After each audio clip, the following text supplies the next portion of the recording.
Father Jean. I worked in Lubumbashi before I came here for 6 years. I was the director of the Arupe Center for Research and Training, which operates in Lubumbashi, mainly because of the presence of mining activities. And we started the center just to research on what's going on and then eventually come up with solutions and be the channel of discussion between the communities and these multinational corporations. So all of us here have mobile phones, and we are using today these electric cars, and everything now is moving toward what they call the clean energy, which is what everybody wants. Now, when we talk about green transition, the question we asked ourselves in Congo and the Narupe Center in Lubumbashi back then was, whose green is this transition? Because what we see is the actions and operations of these multinationals in our country, like in Lubumbashi and the surrounding areas, and that those activities are reminiscent of the dark periods of slavery and colonialism. And you know it was characterized mainly by the tendency to suck out of countries colonized every valuable good and just leave dirt there. Also killing. And the case of Congo is known, you know the story of King Leopold II, who has a terrible legacy there with the people who are being killed. Unfortunately, this is happening today. So a few decades ago, when the government of Congo with Mobutu was ruling for 3 decades, when he was leaving the country, those who came in, they found the country that needed everything. So they made deals with many companies, and at that moment, they liberalized the mining sector. This is when many of these multinational corporations came in. Now, to mention only one today, as we're talking about Glencore. Glencore operates in Katanga region mainly, and dealing with copper and cobalt, which are listed among the strategic minerals. And you know Congo itself accounts for 2/3 of the world cobalt production, which is like 70%. And when you think about it, you will think of Congo like a paradise because they have a lot of money. Everybody today needs cobalt. But when you go to Congo, it's all the contrary. I remember years back, somebody would describe a Congo as a country 1/4 the size of the United States of America. But at that time, I don't know about now, they said does not have 500 paved roads. 500 kilometers of paved roads. So just to give you an idea between this discrepancy.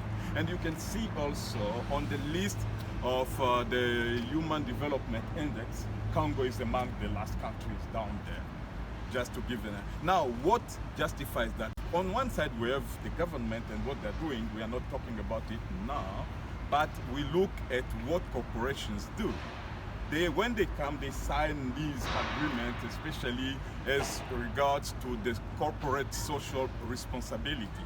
And this compel them to work with communities where they do exploitations in the sense that they can also contribute in the development of these communities. Unfortunately, that does not happen this way, as you just rightly mentioned.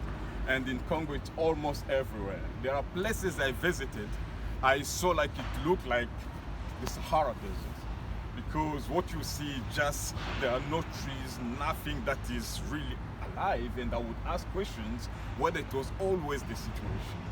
I'm told no, because when mining corporations come in, the first thing they do is cut down trees and then start operations. And then when you put in a whole dealing with chemicals and everything, the issue of pollution, air pollution, water pollution, soil pollution, and that is really destroying the environment. That's one side of some of the abuses a company like Glencore does, which is related. And the other one is now relationship with the people, because they have abandoned all the activities like farming and etc. And people are being evicted from their own living places but with no compensation or even no discussion with the population. So the only thing that remains for people is really to try to die slowly by accepting whatever these corporations. So Arupe, what the Arupe Center, the Jesuit Center does, is documenting on that. Like recently, we have just looked on the data from June to August, around 35 cases of human abuses that touch on, house demolition, home evictions, all these pollutions, people being killed inside, etc., against only 2 or 3 good practices, because we also document that. Now, once we do document all these cases, we reflect on ways on how to help populations. So far, we have come with a few projects proposing what we call alternative to mines, which is again helping people to get back to farming, etc., and see what we can do. The other part is working on advocacy, and this is where we work with local, regional, and international partners to see what are the channels in which we can really raise the voice and see where to go to address these issues that are still continuing to destroy the communities. That's a little bit in a nutshell what I can say about Glencore and many other corporations in the country.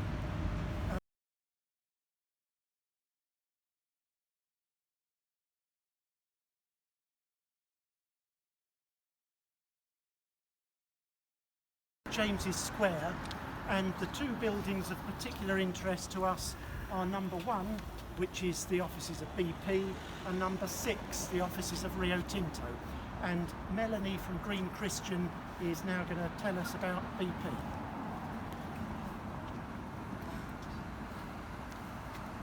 So I've actually written this out because otherwise you'll be listening to me for a very long time.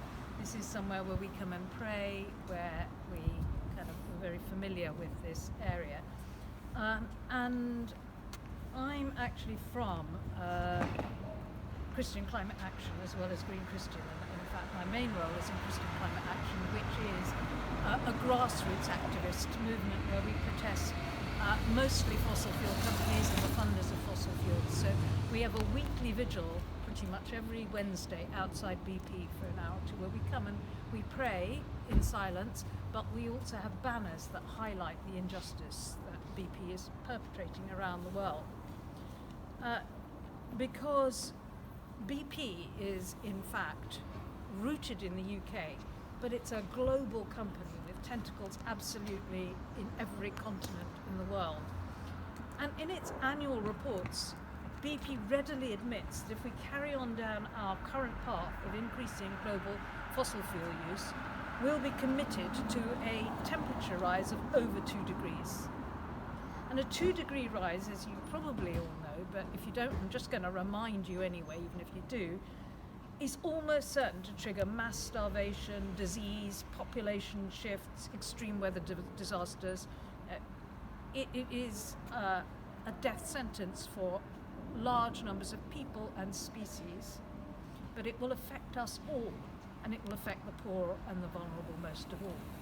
But rather than to seek to avoid this future, the company's business plans are really clear. It shows that it's determined to keep the world on a path to devastation in pursuit of profit. So in May 2023, BP announced that it had made quarterly profits of £4 billion. Okay? For context, that amount of money could be used for installing solar panels on, say, 625,000 UK houses, 4,000 wind turbines, stuff that could, in fact, move us away from fossil fuels and benefit both the UK and the global situation. In 2022, in that financial year, BP made record profits of £28 billion. That's about the same as the total GDP of a country like Cambodia, one of the countries in the front line of the crisis. But because there were such high profits to be made, the company, which had previously promised that emissions would be 35 to 40%, something like that, lower by the end of this decade, last year rolled back on that. And it said that it was now targeting only 20 to 30% cut, purely because it could make money out of this situation. Okay. So, aside from the global emissions issue, BP is also responsible for huge ecological disasters. Some of you may remember that in 2010, BP's oil rig Deepwater Horizon exploded in the Gulf of Mexico. That directly killed 11 workers, but the actual toll is likely to be much higher from the consequences of the toxic pollution. The resulting oil spill spread over 92,500 miles, something like that. It reached as far as the beaches of Florida, and it killed not only people but enormous numbers of animals, and it permanently damaged fragile ecosystems.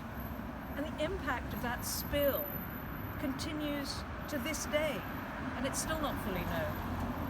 During the 87 days that the oil gushed up from the seafloor, it was low-income workers that cleaned up. And the clean-up workers developed serious illnesses linked to those exposure to the toxins in the oil, as well as to the chemicals that have to be used to break up the oil slicks. BP has taken what has been described as a scorched earth approach to the claims of compensation.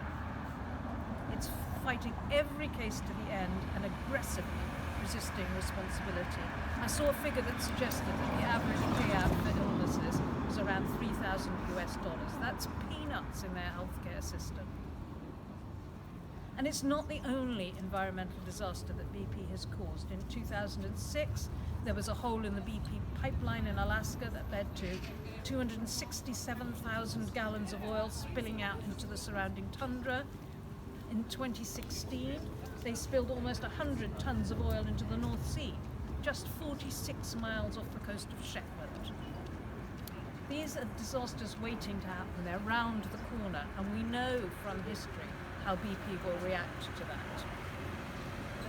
BP has other really, they're issues that are close to my heart. They work closely with countries and regimes that repress their citizens and violate human rights. It is, for instance, the largest foreign investor in and works closely with, in cooperation with the dictator in Azerbaijan. Now, Amnesty International says that in Azerbaijan, freedom of expression, assembly and association are severely restricted as authorities carried out arbitrary arrests and politically motivated prosecutions of civil society activists.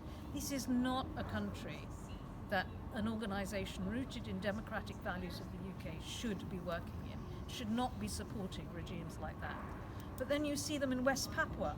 West Papua has been under Indonesian occupation and corporate exploitation since 1969. And in that time, over 500,000 West Papuans have been killed. And West Papuans are they have been jailed for 15 years just for raising their own flag. And BP is operating right in the middle of this, making millions of dollars for themselves and the Indonesian government, while West Papuans are evicted from their ancestral homelands. And this goes back decades. While exploring for oil in Colombia in the 1990s, BP paid millions to the Colombian army, to the Ministry of Defense, to private security, in order to protect its assets in Colombia. And there's absolutely no doubt that BP benefited, at the very least benefited, from the violence that led to the murder of 3,000 trade union activists and the disappearance of thousands more, because many of those victims were oil industry trade union leaders who were organising against the exploitation in their country. And it still goes on. At the end of October last year, Israel granted licenses for gas exploration off the coast of Gaza to BP and 5 other countries, although these gas reserves fall within the occupied waters of Palestine. It's internationally illegal for them to do this, and they fire upon Palestinian fishermen attempting to pursue their livelihood. BP gets away with quite a lot of this because BP is a first-class greenwasher. BP and other fossil fuel companies like to talk about their role in the transition to green energy. And BP are particularly good at this, guilty of this. You've probably seen their advertisements on bus hoardings about how they're moving to green. They talk using, in fact, there's a recent study that shows that BP is using more and more words like climate, low carbon, transition in their communications. But this does not translate any way into a significant move away from fossil fuels. A few years ago, BP told us that they were rebranding themselves as Beyond Petroleum. Well, they are actually currently, and they are going to be, if you look at their plans, spending billions more on oil and gas than what they'll spend on renewables. And with profits going up and up, they continue to backtrack on their already wildly insufficient plans to cut back on oil production. So I've been thinking, listening to Richard in Berkeley Square, what is the hope in this? Well, I think the hope is from ordinary people who come out to protest against companies like BP, from organisations like To BP or Not To BP, who protest in the Science Museum at their sponsorship deals, groups like ours who come and pray outside the headquarters every Wednesday. And I think it's important to recognise that we all need to exercise a prophetic voice as Christians. We need to be out there saying this is wrong, and that's where the hope lies. It's this active thing that comes about when lots of people do things. And there's another area, I think, of hope. And it's not specifically related to BP, but I'm sure it will be. I have seen lawsuits being filed against companies, and I've seen some of them being successful. A friend of mine files in Guyana, she's Guyanese, and she has had success in bringing down the life of the permits that the government has issued to Exxon and to companies like that. If we can support efforts of civil society to challenge these companies, both because of their social license, but also in the courts using existing structures, I think there is an enormous cause there for hope that we can actually change the situation. Thank you.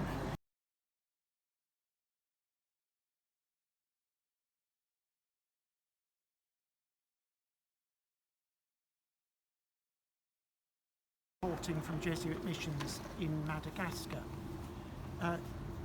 Rio Tinto's offices are there, is the world's second biggest mining company after BHP. It's got a history of violations of indigenous peoples' land rights in Australia, Bougainville, Colombia, West Papua and elsewhere. In 2020, it destroyed the Juukan Gorge Aboriginal sacred site in Australia, which caused enormous anger across the world, and it showed itself dreadfully penitent about this, but is planning to do the same thing in Arizona in the USA with an Apache sacred site in order to mine copper. It's also the 80% owner of an ilmenite mine in southern Madagascar, operated by a local subsidiary called QMM. Ilmenite is used for white paint, white paper and white toothpaste, among other things, so we all use it. Independent studies have demonstrated that this QMM mine has contaminated the lakes and rivers where local people fish and collect drinking water, and that poses serious health risks to local people.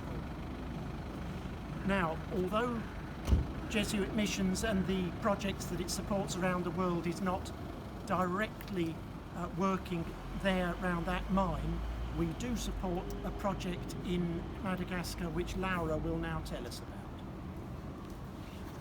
Unfairly, as we have been hearing, the countries that contribute the less to climate change are the ones who suffer its consequences the most. However, as a sign of hope, one of our partners that is also called Arupe Center but in Madagascar has found a way of raising its voice against climate change.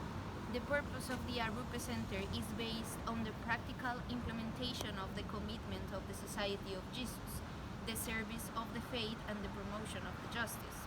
Under the program Environmental and Sustainable Development, they fight climate change and look to safeguard our common home.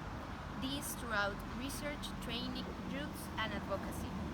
Guided by the learnings of Laudato Si and with our support Jesuit missions, they are pushing the Madagascar government to accomplish their commitments to banning plastic bags inside the country.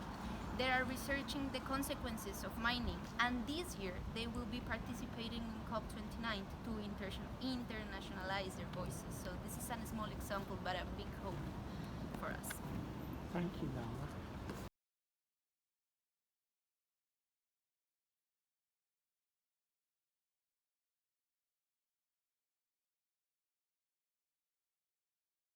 Is that the Jesuits in Britain have got investments in Rio Tinto, and when they realised quite how awful the company is, they decided to use those investments to put pressure on the company to change. So Jesuits in Britain have been using investments to put pressure on the company specifically about this QMM ilmenite mine, and to come up with ways of treating the water that they've polluted. There's now a lawsuit against the company because of the pollution at that ilmenite mine, which is another sign of hope. And since I mentioned earlier the struggle of communities in the Philippines to get Glencore out of the country and not to start a mine there, another wonderful thing that people in the Philippines did was they kicked Rio Tinto out of the Philippines. So Filipino communities have done a good job of preventing damage happening in the first place with big British linked companies that have wanted to open projects there. While we're here, and before we move on to the reflection and final prayer, because we've got a couple of extra minutes, I'll mention that at 11 to 12 St James's Square are the offices of Vale, which is another mining company. It's a Brazilian mining company, and it was involved both in November 2015 and January 2019 in catastrophic mining waste dam collapses in Brazil. The first one was at a place called Mariana, where a subsidiary of the company called Samarco failed to do sufficient maintenance on a dam at a place called Mariana, and the dam collapsed, and 19 people plus, 19 born people plus the baby from a woman who did not die herself, but she was heavily pregnant and was caught up in the flood coming from the mine. She lost the baby. So 20 people killed, many of them workers around the dam, and something like 600 miles worth of the Doce River Valley catastrophically polluted, with the pollution plume going out into the sea and wrecking the livelihoods of fisher people there as well. And this same company, Vale, January 2019, another waste dam collapsed. This time at a place called Brumadinho, and 272 people were killed. The kind of waste behind these dams is called tailings. It's fine wastes which happen after they've done some of the processing of the ore that they're looking for, which in both those cases is iron ore. And they end up with these fine wastes covered in water behind dams, and the dams are often unstable. Signs of hope there. In Brazil, we are in touch with a movement called the Churches and Mining Network, which functions throughout Latin America. And there are church workers, grassroots pastoral workers, members of the communities in mining affected communities who are working militantly against the mining industry, against its expansion, and against being treated as the kind of sacrifice zones that Father Jean was talking about in the case of DRC earlier. So there's a sign of hope. Multiple legal cases against the companies who do all this damage, another sign of hope. Finally, the role of church investors, led actually by the Church of England, and I'll say a bit more about it later, in pushing the mining industry to adopt better standards of waste storage. So there's our signs of hope, and we're in advance.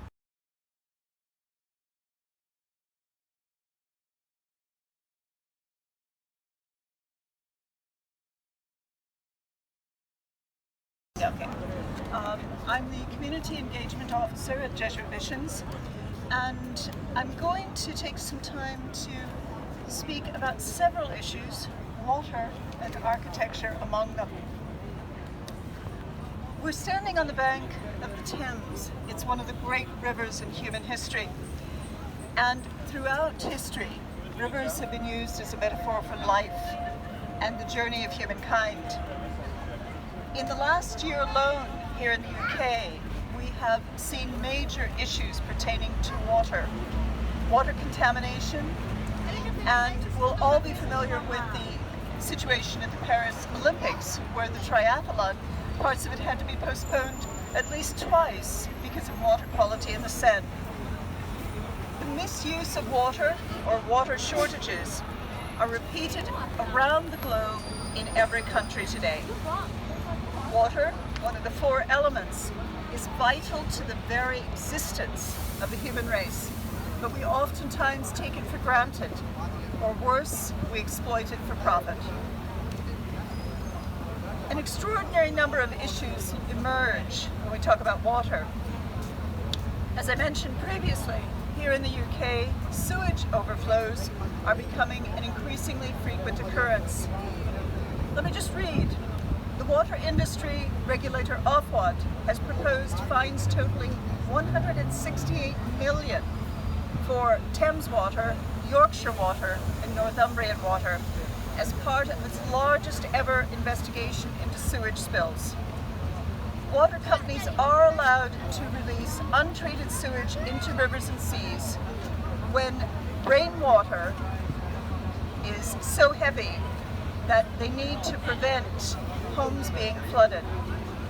But Ofwat is saying that cases have been found where this off-water has been released prematurely. We'll all be aware of the heavy rain which has fallen in various parts of the UK over the last week. So this is going to continue to be an issue, especially with the changes because of climate. Let's just look at a couple of other issues related to water. For instance, pharmaceuticals. Pharmaceuticals in water bodies. The impact of certain hormones, active ingredients on wildlife. Research from the United Nations suggests that exposure to pharmaceuticals may not be limited only to fish, where it has an impact. Research also is suggesting that exposure to pharmaceuticals through water sources and other chemicals in drinking water may affect human reproductive systems as well. It's also significant that water issues associated with agricultural runoff. This is an issue that's particularly dear to my heart. I grew up in the American Midwest. After the Second World War, agricultural production in that part of North America skyrocketed. And this was true for several reasons. One, the use of petrochemicals in terms of herbicides and pesticides, but also the use of irrigation from an underground water source called the Ogallala Aquifer. The problem is that chemicals that are used in agriculture leach into water sources and can cause various problems impacting human beings and wildlife. So in a situation such as the American Midwest, yes, the yields have been vastly increased, but this is at the expense of ecosystems. So you see, for instance, I remember that when I was a kid and I would fly over that part of the world, it was basically ranch country. It wasn't irrigated. Now parts of areas in western Nebraska, western Kansas, and Oklahoma, when you see them from the sky, you can see the irrigation circles. This is causing huge problems, and it is not sustainable. I've mentioned agricultural production in North America. I want to bring this a little bit closer to home. in terms of something which has been perceived in the last 2 decades as a fantastic health food, namely avocados. It's another example of how water is taken for granted and misused. The increased production and consumption of avocados is having both environmental and human impact in places like Mexico and Peru. Oftentimes, water sources are diverted in order to grow avocados. It's a very water-intensive crop. As a matter of fact, statistics show that in total, the world uses about 9.5 billion liters of water each day to grow avocados. This takes an environmental toll and a human toll. For instance, oftentimes communities in places like Mexico and Peru, water sources are diverted in order to water the avocado crops, but that also means that local people cannot access clean water for drinking, washing, and other daily uses. Also, the presence of avocado farming does not necessarily result in jobs for local people. So it's a lose-lose situation. I think it's worth saying that, okay, the question becomes, where is the hope? Because we realize that we are interconnected. We eat products that are grown around the world, imported, so there's both a water story and a carbon story, and we sometimes simply do not realize the impact of our eating and buying habits. So, in terms of hope, I think one of the things is that you're all here today. As a group, we and others want to take positive action. That's where change begins. It oftentimes doesn't really begin in the corridors of power. It begins when ordinary people decide that change is vital. Gradually, people around the world are developing changing habits. This can entail everything from taking shorter showers and not buying water-intensive fruit and veg. For many, it's becoming about buying seasonal, local veg, and also growing one's own. Getting back to some of the things that our grandparents would have taken for granted. Also, there are things such as the slow food movement, which has been on the go for several decades, which advocates for changes both in terms of agricultural techniques and consumer practices. Once we're informed, we not only have the power to change, but to speak out about whether the UK government is working to improve water standards and agricultural practices, to embrace a more environmentally and planet-friendly approach. It's important that we stand in solidarity with our brothers and sisters in other parts of the world.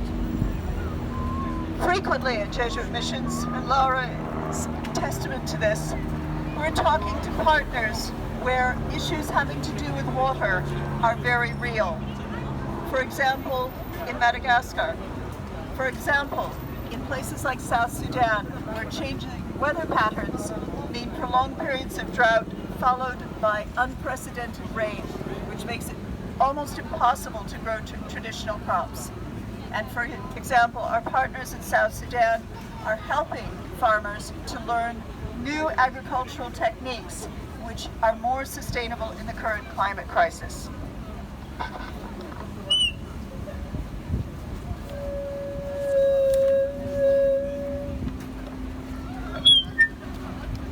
Another thing that I've been asked to speak about this morning is about green architecture and our connection with nature.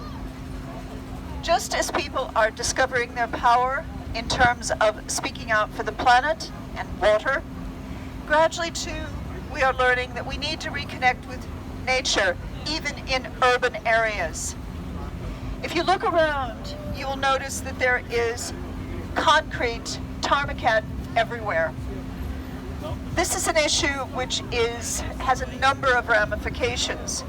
Obviously, it means that temperatures in urban areas rise.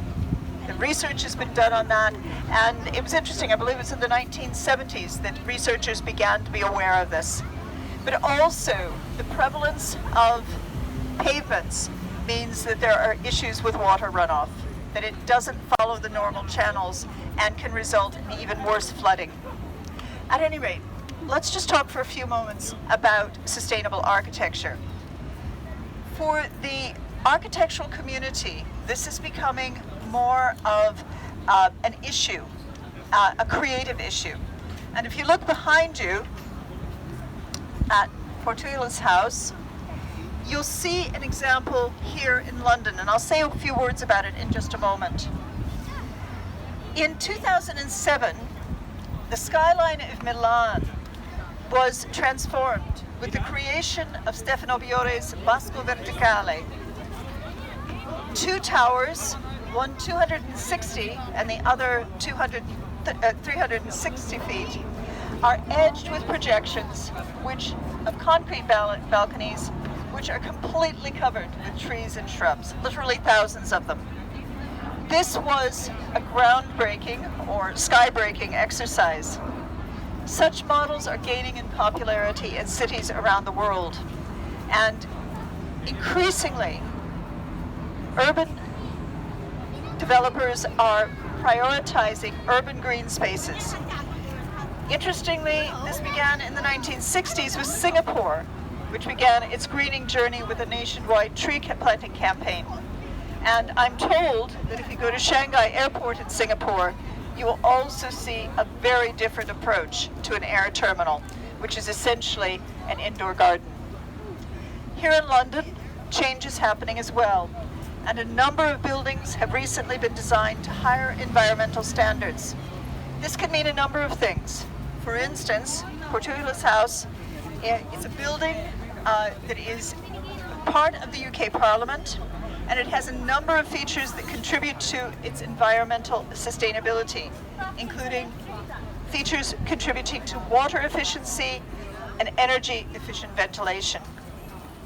When it was completed in 1992, it received an excellent rating by the Building Research Establishment Environmental Assessment Method. This was a really, really strong starting point. And as you go around the city, you will find that there are other buildings which are aiming for positive sustainability performance, both in terms of energy efficiency, which may mean the use of solar panels, with the use of ventilation systems which are more environmentally friendly, but it can also mean the use of increasing green spaces in order to offset the impact of too much concrete. Just mention one building here in London that one wouldn't necessarily associate with environmentally sustainable architecture, and interestingly enough, that's the walkie-talkie. It has the UK's largest green wall, and it offers a plant and insect ecosystem, but also it has a number of technologies, including roof-mounted solar panels. Another sign of hope: this week at RHS Wisley, the International Society for Horticulture held a science symposium on greener cities. So gradually, people are becoming more and more aware of the issues pertaining to water and to architecture. I'd like to finish this segment just with a quote from Laudato Si, from Pope Francis, as we return for a moment to that theme of journey. He says, "Many things have to change course, but it's we human beings above all who need to change. We lack an awareness of our common origin, of our mutual belonging, and of a future to be shared by everyone. This basic awareness would enable the development of new convictions, attitudes, and forms of life. A great cultural and spiritual and educational challenge stands before us, and it will demand that we set out on the long path of renewal."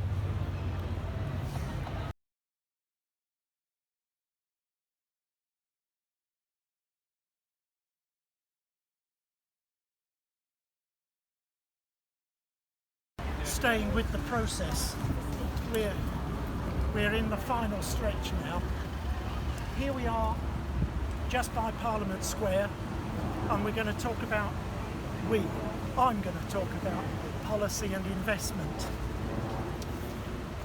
When we were on the embankment just now, we were close to the Ministry of Defence, and one of the things that friends at London Mining Network, where I used to work, have made clear with a report published a few years ago called Marshall Mining is the enormous amount of environmental damage that the weapons industry does. That's even before you've blown the weapons up. Arms companies require such a large volume of natural resources to be extracted in order to produce weapons and technologies for war that the Ministry of Defence's next generation of military hardware assembles more than 500,000 tonnes of raw materials. There's a link also between mining minerals for renewable energy and mining minerals for the defence industry, because often the same minerals that are used in renewables are also used in defence, attack generally. And mining companies use the increasing quantities of minerals that they mine for renewables as a kind of smokescreen to cover up the fact that most of those minerals are not for renewables, they're for weaponry. There's also a close link between the military and the defence of mining and other extractive industries. So, for instance, the British government was supporting the Colombian military in having military defence of the Cerrejón coal mine that I mentioned on our first stop. The support there was that they gave human rights advice to the Colombian military, which amused me in a rather bleak kind of way. I wondered why you needed teaching to know that you don't shoot unarmed people. We also just walked close to the Foreign Commonwealth and Development Office. When we were at the edge of St James's Square, we were just opposite the FCDO.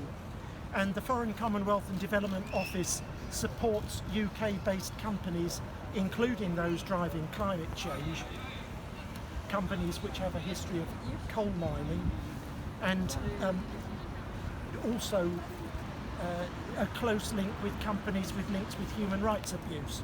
So, for instance, some years ago, a British company called Monterrico Metals, which was wanting to mine copper in Peru, was involved in very violent repression of protests against that project, including security guards taking local people hostage and abusing them while they were in their care.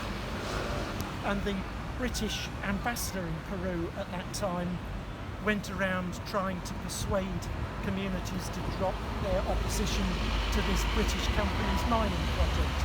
And once he stopped being ambassador, he became chairman of Monterrico Metals. So we call this revolving doors. We also just walked past the Supreme Court, which is there, and that's a sign of hope. Not that we walked past it, but certain decisions that have been made there. There was a decision in 2019 in the case of Lungowe against Vedanta, which is another British-linked mining company, and another one in 2021 in the case of Okpubi versus Shell, the famous British oil company.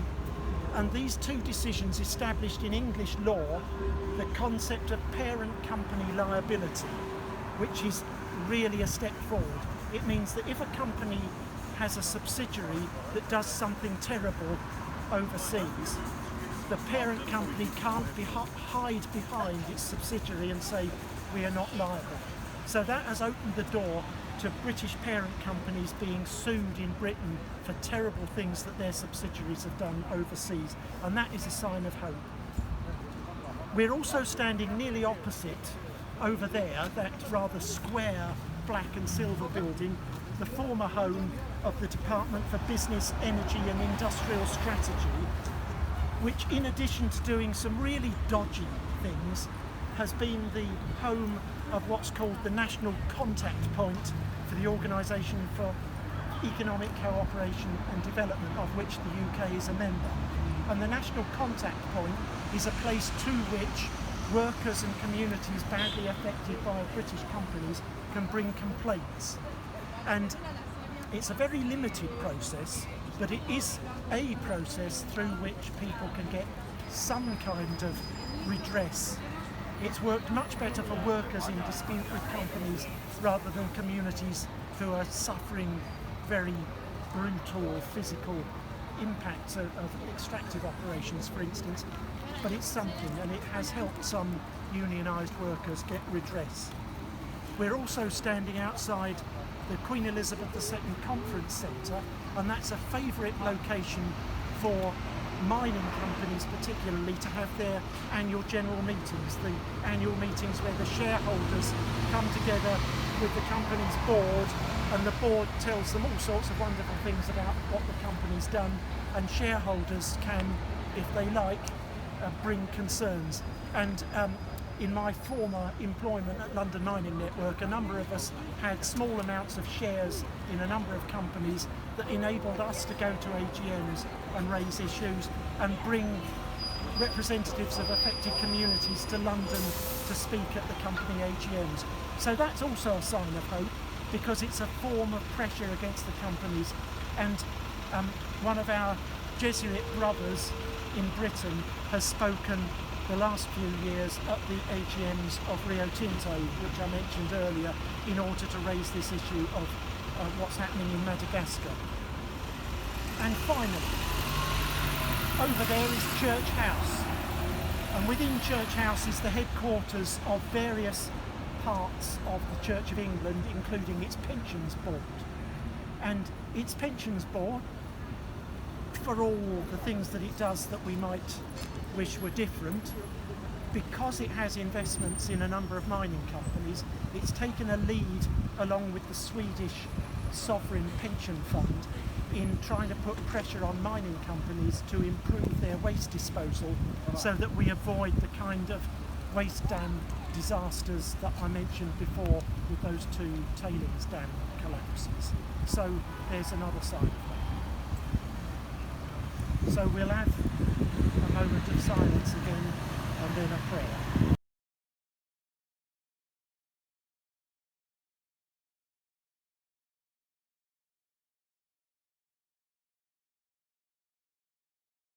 Some clothing items are worn no more than 2 or 3 times before they hang unused in a closet, go to a charity shop, or end up in landfill. That's pretty disturbing information. There are a variety of factors that have contributed to the fast fashion phenomenon, including, since the Second World War, more discretionary income for many people and much more aggressive marketing strategies. This means that styles change not just by the season, but actually by the week. Manufacturers are desperate for us to buy. In 2000, 50 billion new garments were made. Nearly 20 years later, that figure has doubled. And the accelerated rate of apparel manufacturing has also led to increased consumption. So there's something of a vicious circle going on here. Data shows that the average person today buys 60% more clothing than in 2000. And not only do we buy more, but we also are discarding more. Obviously, there's a cost, not just a financial cost to what we purchase, but also an environmental and a human cost. Let's start off by talking a little bit about the environmental impact. According to figures from the United Nations Environment Program, it takes 3,781 liters of water to make a single pair of jeans. I say this as somebody who's wearing a pair of jeans today. And that's from production to design to the delivery of the final store in the product. There's also a carbon footprint to that, both in terms of production, but also in terms of the fact that textiles are shipped around the world. if that's for just one pair of jeans, imagine the environmental cost of everything in our wardrobes. If demographic and lifestyle patterns continue as they are now, global consumption of apparel will rise from 62 million metric tons in 2019 to 102 million metric tons in 10 years' time, so by 2029. This obviously has huge implications for water usage, carbon emissions, and plastic pollution. And for the moment, that impact is being disproportionately felt in the global south. If we look at the global or human impact, the fashion industry has a number of downsides. Some clothing items which seem very affordable are inexpensive because of the way in which they're manufactured. This particularly pertains to the situation of workers. In a number of countries, workers' wages are very poor. It means that it's difficult for individuals to provide basic necessities of life for themselves and their families. Also, working conditions can be unsafe, and there's the issue of child labor. Fast fashion as a habit also means that our attempts to recycle textiles can go awry. Often, we donate unused items or used items, and they're then baled and shipped to the developing world. These oftentimes end up in markets, such as the one in Accra, Ghana. A recent feature from the Australian Broadcasting Corporation looked at the issue of tons of textiles which find their way to such markets. A large majority of these are unusable, either because they're worn out or because they're soiled, or simply because they were such poor quality in the first place that they have not stood the test of time. Agents come and cherry pick the best of the items, which can be cleaned and then sold on at a profit. But oftentimes, a second layer of people come and take items that they think they can make some profit from. But then you've got those items which are unusable, and those end up in landfill. And I'm going to ask you to look at Westminster Cathedral, because a photo that I can't show you today, but which you can find through the Australian Broadcasting System. If you see the main portico there, the main entrance there, you will see photos of landfill sites in places such as Ghana, which would reach up there. And then what happens is that because those fabrics are oftentimes have a polyester content, so they're not natural fibers, they're not going to naturally biodegrade, you then have the issue of microplastics finding their way into the environment and into water sources. So there's a huge human impact, there's also a huge impact in terms of the environment. The prevalence of poor quality textiles in high volumes has also crowded out local textile producers. And that is, it's another layer of issue in this. So what essentially is happening is that wealthier nations such as our own are dumping unused textiles on the developing world.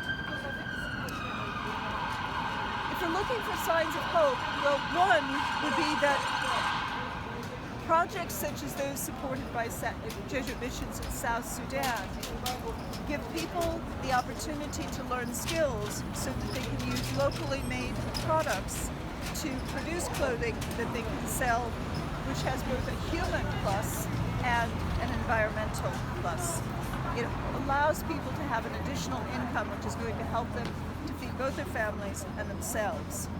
And that oftentimes is against the backdrop of people who are trying to work in the agricultural sector, but because of climate conditions, that's becoming more difficult. Let's look for a moment at, what is the way forward? Well, I'm not an economist, but statistics tell me that the fashion industry is crucial for economic development. It's currently valued at $2.4 billion globally. and it directly employs 75 million people through the value chain. It's the world's third largest manufacturing sector after the automobile and technology industries. So you've got that whole issue of employment. So the question then becomes, how does the fashion industry change to become more sustainable and support human dignity? And I certainly do not have all of the answers, but there are some signs of hope. In March of 2019, the United Nations Alliance for Sustainable Fashion was launched in Nairobi. Its purpose is to stop environmentally and socially damaging practices in the fashion sector and turn it into a driver for environmental action. From the United Nations, the Alliance is enhancing collaboration between UN agencies by analyzing their efforts to make fashion sustainable, identifying solutions and gaps in their action, and presenting these findings to governments to activate the necessary policies. So there is action happening at that level with the United Nations. What about the industry itself? Gradually, very slowly, the fashion industry is becoming somewhat more savvy regarding the increase in consumer awareness and choices in favor of more sustainable fashion. To this end, some companies are introducing policies and practices which appear to be more sustainable. One example would be the fashion chain Hobbs, which has 3 pillars: supply chains and communities, environmental well-being. And what one has to be aware of as we look at this is that these changes are important. At least the fashion industry knows that there's a public awareness. But when you go onto their websites, it's like anything else. I think we have to be savvy ourselves and know that there may well be some greenwashing going on. There are other producers, such as Isabel Mann, who specializes in natural fabrics, silk, makes reversible garments so that they can be worn in 2 settings, and where offcuts, there's a real concentration on making offcuts into accessories so that nothing is wasted. But there is still a great deal that needs to be done. And I think it's very important that we as consumers realize that here again, we have a certain amount of power in terms of how we approach fashion and also our buying habits. So here are a few suggestions, and they're common sense suggestions.